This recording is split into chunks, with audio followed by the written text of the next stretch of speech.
Бисмилла, ассаламу алейкум, туғандар, дағы бір жолы жалпы жамаат, тақ мағлұмат каналымыздың қатталушылары.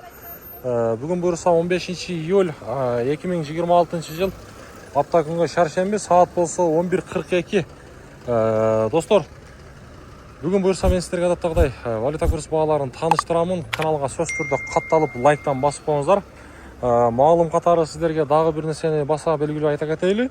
Негізі азыр нашол Қырғызстандағы жарандар банкка барып рубльді сом қылып бер десе алмаштырбай атыптыр. Ал нәрсе чындык.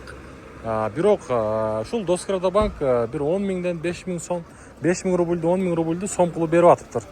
Ал нәрсени айта кетейли. Анан дагы бир нерсени башка белгилеп айта кетиш керек. Буйруса жакынкы айлардан рубльді алуу баштайт экен. Эми биз угушубуз боюнча банктагы иштеген сотрудниктер бизге ушундай маалыматты берди.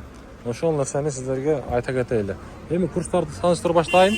Бул жерде коммерческий банкта, М-банкта сатып алуу боюнча айтсам доллар 87.60, евро 99.30, рубль болсо 1.020, обменниктерде болсо мынакей доллар болсо 87. Кийинки обменниктер дагы бар, акча алмаштыруучу жерлер. Рубльды 1.070 койгон, 0.60 коюп тур, доллар болсо 87 сом 60 тиын. Мына ушул нерсени сөз түрдө группалар менен бөлүшүңүздөр. Себеп дегенде рубльды сурагандар көп экен. Анан кээ биркилер туура эмес түшүнүптүр. Мен кече Инстаграмга да айтканмын. Бирок Россиядан рубль келсе, ал нерсени сом кылып бере берет. Рубль десеңиздер, рубль кылып берет. Так, Азия банкта сатып алуусу доллар 87.40, евро 99.70, рубль болсо 1 сом 10 тиын. Эко Исламик банк рубль мына 1 сом 10 тиын, доллар 87.40, евро 99.10 сом.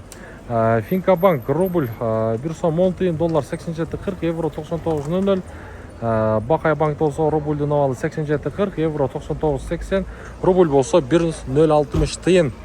Бакай банктан 1000 рублиңиздер 1060 сом болуп турган кези.